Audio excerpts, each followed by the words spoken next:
Good day mga bossing, meron tayo ditong Toyota Conquest Hilux na nagpakabit ng ating very own by LED na 2.0. Since Conquest to 2.0 lang talaga yung pwede dito, pero same output pa rin. Circumference lang yung ng LED kasi mali talaga yung stock ng mga Conquest kumpara sa mga ibang Hilux, pero same performance, same output, same brightness. Ito po yung output nya. So, kita nyo naman sa video, as usual, sumasabay yung fog light sa high beam nya. Pag nag high beam, yun, kita nyo naman ang output. Same sa kabila. So, early pa ngayon, so di pa natin talagang makita yung, pero makikita na natin yung pattern ng violet yun. Yan yung pattern ng violet.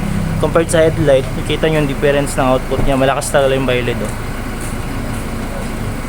So, no doubt, again, Toyota Conquest, mabilis ang installation lang, 30 minutes maximum.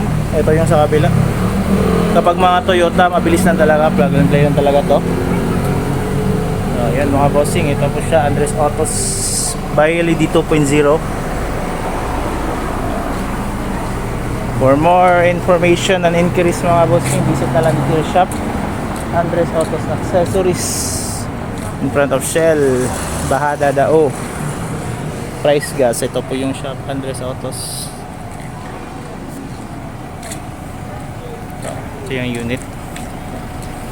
We have a lot of services offered mga bossing, so visit na lang sa shop para makita nyo sa Autos Accessories Pagadian tsaka Zamboanga. Yan lang mga bossing. Peace.